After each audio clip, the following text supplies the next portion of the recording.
What's going on, guys? Alex from F1 Digest here with some fresh news stories and rumors from Formula One, including Carlos Sainz joining the GPDA amid growing tensions, Max Verstappen driving an Aston Martin, is Kimi Antonelli ready for F1, and Charles Leclerc's honest take on the new pit stop rules for the Monaco Grand Prix. Before we start, drop a like and subscribe to the channel for more news. Let's start with Carlos Sainz joining the GPDA. The smooth operator has taken on a new challenge as a director of the Grand Prix Drivers Association, replacing four-time world champion Sebastian Vettel, who stepped down last year. The 30-year-old Spaniard, now driving for Williams after leaving Ferrari, says he's proud to step up and help shape the future of the sport. But Sainz isn't stepping into this role at an easy time. The GPDA, known for pushing key safety improvements, like the introduction of the life-saving halo in 2018, now finds itself in growing conflict with FIA President Mohammed Ben Sulayem. Since taking over in 2021, Ben Sulayem has introduced controversial rules that many drivers see as unnecessary and restrictive. One of the most debated is a crackdown on swearing, where drivers could now face potential race bans for using bad language in interviews. The FIA has not clearly explained how this rule will be enforced, leaving drivers confused and frustrated. The first example of this came in Rally Sweden, where rally driver Adrian Formeau was fined €10,000 for swearing during a TV interview. Now, F1 drivers are wondering if they could face the same extreme punishments. Carlos Sainz has already spoken out, saying that while drivers should be mindful of their language, bans for swearing are too harsh. In November, the GPDA sent an open letter to the FIA demanding fair treatment and transparency on fines, arguing that penalties for small infractions are unnecessary and asking for clarity on where the fine money actually goes. But so far, the FIA has not responded. This is just the latest in a series of disputes between drivers and Ben Sulayem. Past clashes have included a ban on jewelry during races, which sparked resistance from Lewis Hamilton. With frustrations growing, the tension between the drivers and the sport's governing body is reaching new heights. For now, Sainz joins GPDA chairman Alex Wurz, Mercedes's George Russell, and Anastasia Fowle in representing the drivers. But with ongoing concerns about unfair rules and FIA leadership, his new role might be far more challenging than expected. Will the FIA finally address these concerns, or are drivers heading for a major showdown with the sport's governing body? Let us know your thoughts. And now, let's move on to Max Verstappen driving an Aston Martin. Rumors of a $1 billion offer from Aston Martin to lure Max Verstappen away from Red Bull sent shockwaves through F1, but Verstappen has shut down the speculation, insisting his only discussions with Aston Martin were about GT3 racing, nothing more. Now, that talk has turned into action. Verstappen was spotted testing an Aston Martin GT3 at Paul Ricard, fueling curiosity about his future beyond F1. Reports claimed Aston Martin was ready to offer Verstappen a record-breaking deal as part of their ambitious 2026 F1 project, which includes a Honda engine deal and legendary designer Adrian Newey. But Verstappen quickly dismissed it, saying, "The only contact I've had with Aston Martin is about GT3. That's it." While he's not leaving F1 anytime soon, Verstappen plans to launch his own GT3 team in 2025, making his recent test a key first step. Speaking of first steps, is Kimi Antonelli ready for F1? The Italian's F1 debut with Mercedes in 2025 is coming, but last season's F2 results weren't exactly what he had hoped for. Why? It wasn't due to Antonelli's skills, it was more about his team, Prema Racing, struggling with car setups. This led to a tough year, but Antonelli learned valuable lessons that could prepare him for F1. Even with a challenging season, Antonelli still managed a few wins, outperforming his teammate Oliver Behrman, a Ferrari junior who impressed on his F1 fill-in appearances last year. Despite the difficulties, Antonelli calls it a great lesson. He said, "It's when the struggle comes that you become stronger and learn how to overcome it."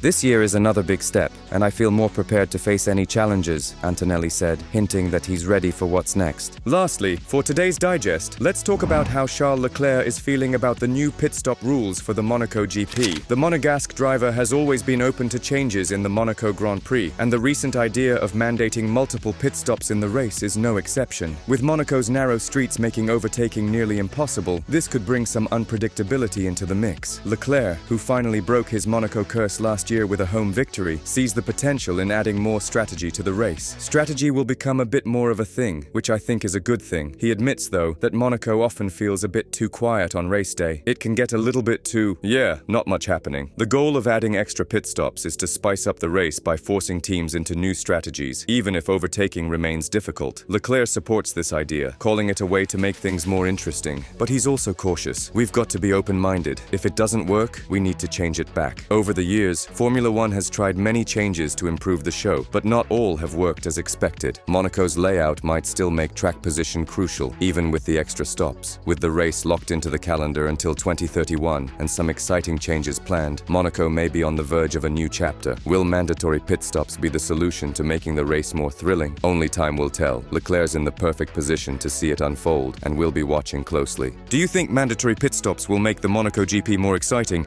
or will track position still reign supreme? Let us know your thoughts, and don't forget to subscribe for more F1 News Digest.